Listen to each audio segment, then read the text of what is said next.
पश्चिम बंगाल कांग्रेस के सबसे मुखर नेताओं में शामिल अधीर रंजन चौधरी ने एक बार फिर से तृणमूल कांग्रेस और उसकी प्रमुख ममता बनर्जी पर निशाना साधा है। इस बार उन्होंने इंडिया गठबंधन की बैठक के दौरान सोनिया गांधी और ममता बनर्जी की मुलाकात को लेकर ऐसा बयान दिया है जिसने विपक्षी राजनीति में नई चर्चा शुरू कर दी है।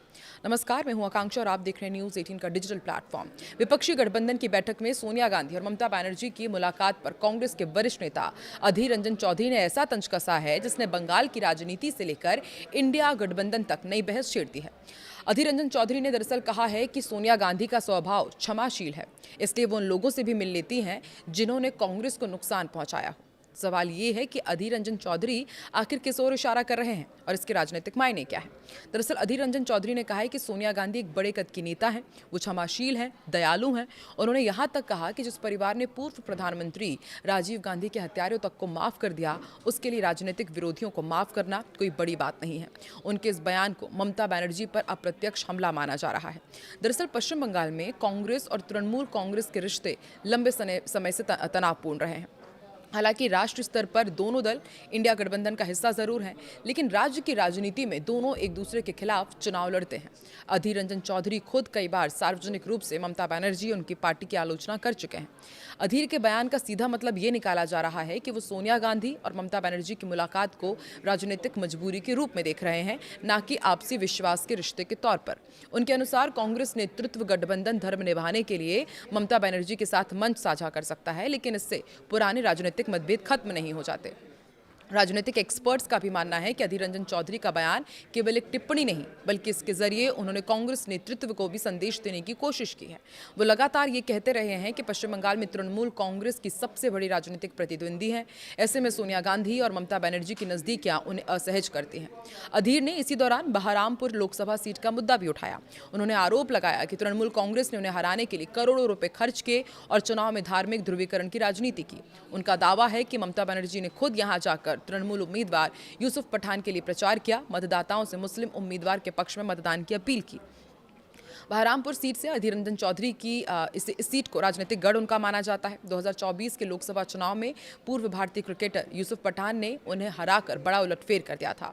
इसी वजह से अधीर आज भी इस हार को राजनीतिक ध्रुवीकरण का परिणाम बताते हैं और तृणमूल कांग्रेस पर लगातार हमलावर रहते हैं।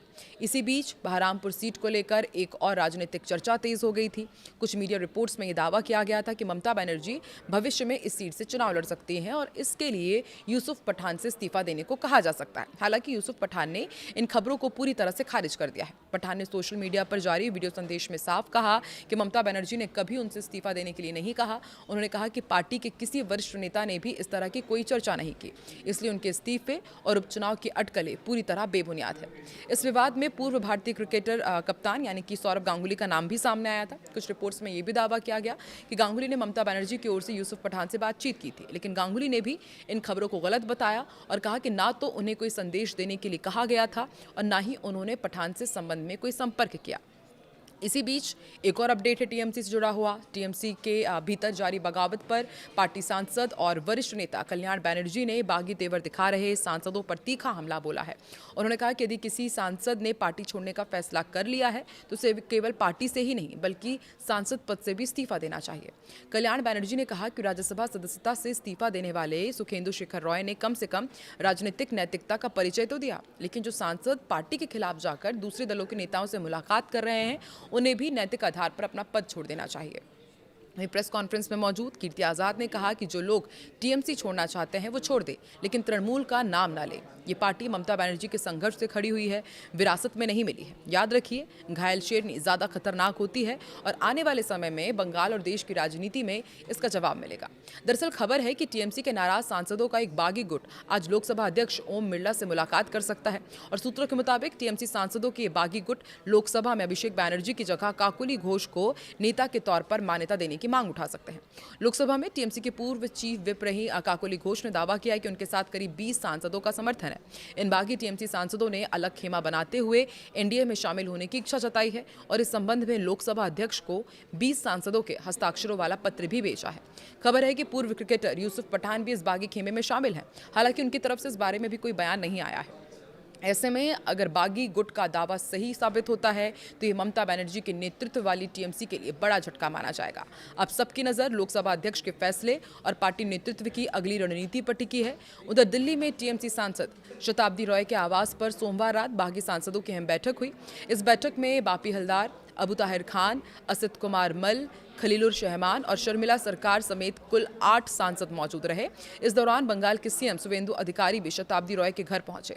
खास बात ये रही कि एक दिन में दूसरी बार शुवेंदु अधिकारी ने इन बागी सांसदों से मुलाकात की है। बागी सांसदों की लगातार बैठक बीजेपी नेताओं के साथ संपर्क ने बंगाल की राजनीति में नई हलचल पैदा कर दी है। टीएमसी के भीतर बढ़ती नाराजगी के बीच बागी सांसद लोकसभा में अलग गुट की मान्यता और पार्टी नेतृत्व में बदलाव की मांग उठा रहे हैं। ऐसे में ममता बनर्जी के लिए संकट सिर्फ संगठनात्मक नहीं बल्कि पार्टी के अस्तित्व और संसदीय ताकत की परीक्षा बनता जा रहा है। टीएमसी से इस्तीफा देने के बाद राज्यसभा के पूर्व सांसद सुखेंदु शेखर राय ने न्यूज 18 इंडिया से एक्सक्लूसिव बातचीत की। पार्टी और उसके नेतृत्व पर तीखा हमला बोला और कहा कि टीएमसी और राज्य सरकार के भीतर संवाद की कोई व्यवस्था नहीं बची थी और उनकी आवाज लगातार अनसुनी की जा रही थी।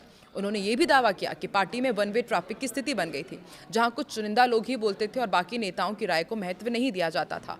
और अब आप देखिए, सिर्फ एक नहीं, एक एक करके कई सांसद इसी तरह से ममता बनर्जी के खिलाफ आग उगल रहे हैं, यहां तक कि बैठक कर रहे हैं, अलग गुट बनाने का दावा कर रहे हैं। और शुवेंदु अधिकारी से मुलाकात कुछ और ही इशारा कर रही है। तो अब आपको क्या लगता है, बंगाल के समीकरण में अब क्या होने जा रहा है? क्या कुछ नया खेला होगा? क्या टीएमसी ममता बनर्जी के हाथ से छिन जाएगी? कमेंट सेक्शन पर अपनी प्रतिक्रिया जरूर दें।